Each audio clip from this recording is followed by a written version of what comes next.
Hello minasang and welcome back sa ako ang channel.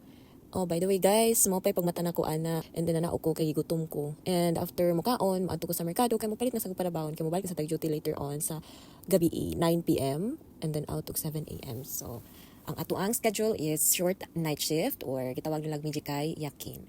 And gutom jud ko guys, so mao ang kagutom ang nakapapukaw sa ako ah. So pasensya na akong dagway diha guys kay haggard versus kay na.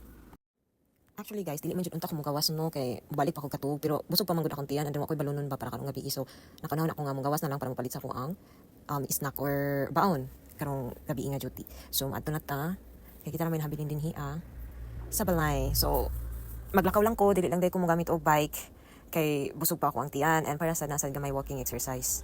And change lang ta sa tuang footwear kay bawal man ta na mogamit sa tuang slipper gikan sa sud sa balay then ipagawas is same ra gihapon so di siya pwede.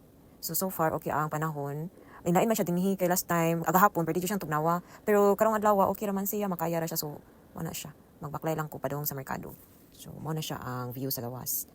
And, na siya gamay nga init or adlaw. So, okay ra gid siya. Sa pamati. Mara siya aircon nga nasa mga 18 degrees Celsius. So, naabot na ko sa merkado. And so, mapalit na ko sa kuang palitonon. Okay, so guys, manajud tao pamalit sa tuang ibaw no or snacks. So, by the way guys, ano ko i-share nga nagsugod na jud pangalarag ang mga dahon dinhi sa kahoy no. So, autumn is fast approaching gyud. So, muna siya ginatawag na fall season dinhi sa Japan. So, mana siya ganan sa kuani nga season. So, mo lang na siya. And then abot ta dinhi sa balay and ato lang i-arrange siya tong mga ipamalit.